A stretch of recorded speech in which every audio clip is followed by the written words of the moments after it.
우리가 사로잡힌 지 12째 해 10째 달 5째 날에 예루살렘에서부터 도망하여 온 자가 내게 나와 말하기를 그 성이 함락되었다 하였는데, 그 도망한 자가 내게 나오기 전날 저녁에 여호와의 손이 내게 임하여 내 입을 여시더니, 다음 아침 그 사람이 내게 나올 그때에 내 입이 열리기로 내가 다시는 잠잠하지 아니하였노라.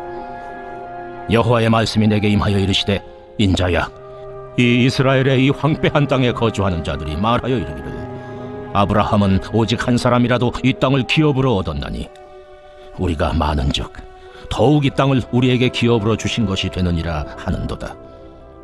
그러므로 너는 그들에게 이르기를, 주 여호와께서 이같이 말씀하시되, 너희가 고기를 핏째 먹으며 너희 우상들에게 눈을 들며 피를 흘리니 그 땅이 너희의 기업이 될까 보냐. 너희가 칼을 믿어 가증한 일을 행하며 각기 이웃의 아내를 더럽히니 그 땅이 너희의 기업이 될까 보냐 하고, 너는 그들에게 이르기를, 주 여호와께서 이같이 말씀하시되, 내가 나의 삶을 두고 맹세하노니 황무지에 있는 자는 칼에 엎드러뜨리고 들에 있는 자는 들짐승에게 넘겨 먹히게 하고 산성과 굴에 있는 자는 전염병에 죽게 하리라. 내가 그 땅이 황무지와 공포의 대상이 되게 하고 그 권능의 교만을 그치게 하리니 이스라엘의 산들이 황폐하여 지나갈 사람이 없으리라. 내가 그들이 행한 모든 가증한 일로 말미암아 그 땅을 황무지와 공포의 대상이 되게 하면 그때 내가 여호와인 줄을 그들이 알리라 하라. 인자야, 내 민족이 담 곁에서와 진문에서 너에 대하여 말하며 각각 그 형제와 더불어 말하여 이르기를, 자, 가서 여호와께로부터 무슨 말씀이 나오는가 들어보자 하고 백성이 모이는 것 같이 내게 나오며 내 백성처럼 내 앞에 앉아서 내 말을 들으나 그대로 행하지 아니하니 이는 그 입으로는 사랑을 나타내어도 마음으로는 이익을 따름이라. 그들은 내가 고운 음성으로 사랑의 노래를 하며 음악을 잘하는 자같이 여겼나니 내 말을 듣고도 행하지 아니하거니와 그 말이 응하리니 응할 때는 그들이 한 선지자가 자기 가운데 있었음을 알리라. 포로로 잡혀온 지 12년 10월 5일에 에스겔은 예루살렘의 함락 소식을 듣습니다.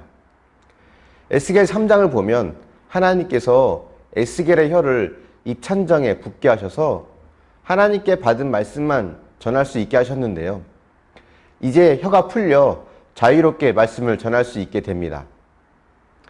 당시 포로로 끌려오지 않고 본토에 남아있는 자들이 착각을 하고 있었던 부분이 있었습니다. 오늘 본문에 에스겔은 본토에 남아있는 자들에게 전하는 메시지를 남깁니다. 24절을 보면 포로로 끌려가지 않고 본토에 남은 자들은 이런 생각을 했던 것 같습니다.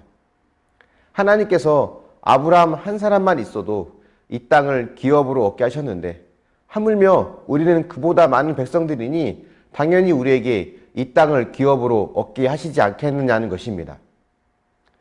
그들의 이런 생각에 어떤 문제가 있는 것일까요?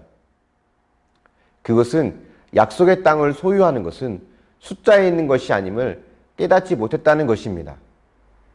그들은 나름 종교 행위를 통해 하나님을 믿고 있다고 생각했습니다. 그런 겉모양만으로 아브라함처럼 땅을 소유할 자격이 된다고 생각을 한 거죠. 과연 종교적 행위와 같은 겉모양만으로 약속의 땅을 받을 수 있는 것일까요? 아브라함이 가진 믿음은 없으면서 신앙의 겉모양만으로 언약 백성이 될 수 있을까요? 그렇지 않습니다. 신앙의 겉모양보다 중요한 것은 말씀에 대한 순종 여부입니다. 오늘 말씀을 보면 본토에 남은 백성들은 고기를 핏째 먹으며 우상들에게 눈을 들고 칼을 믿어 가증한 일을 행하고 각기 이웃의 아내를 더럽혔다고 합니다.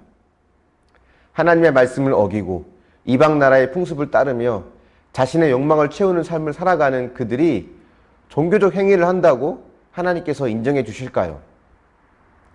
일상에서는 하나님의 통치를 거부하면서 하나님의 구원을 얻길 바라는 것은 어불성설입니다. 우리도 간혹 그런 겉모습에 스스로 속을 때가 있습니다. 그래도 내가 목사이고 권사이고 집사인데, 그래도 나는 모태신앙인데 어려서부터 예배를 놓치지 않았는데 11조도 항상 드렸는데 등등 이런 종교적 행위가 진정으로 하나님께 드려지는 열매가 되어지려면 일상에서 하나님의 통치 안에 거하기를 기뻐해야 합니다.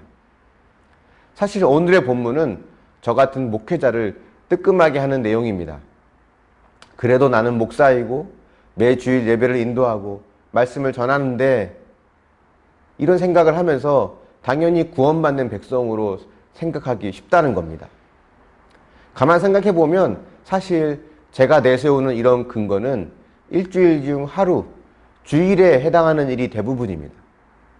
나머지 6일간의 삶이 하나님 앞에 어떻게 드려지는지를 생각하는 것이 더 중요하다는 생각이 듭니다.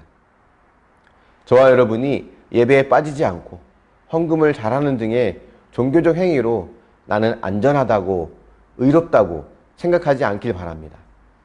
그 종교 행위들이 진정 빛을 발하기 위해서 일상에서 하나님의 통치 안에 거하기를 기뻐하는 저와 여러분이 되기 바랍니다. 말씀과 기도로 부지런히 나를 돌아보며 일상에서 말씀대로 살아내는 거룩한 백성이 될 수 있기를 축원합니다. 묵상해 보십시오. 예배와 헌금 등을 통해서 스스로 안전하고 의롭다고 생각하지는 않습니까? 일상에서 말씀대로 살기 위해 말씀과 기도의 삶을 잘 살아내고 있습니까? 기도하겠습니다.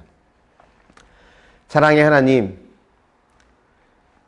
포로로 끌려가지 않고 본토에 남아있는 자들이 신앙의 겉모양만으로 땅을 유업으로 받을 수 있는 자라고 여겼던 것처럼 신앙의 겉모습만으로 나는 안전하고 의롭다고 여기는 어리석은 자가 되지 않길 원합니다. 일상에서 하나님의 통치를 받으며 말씀 안에 거하기를 기뻐하는 믿음의 사람이 되게 하여 주시옵소서.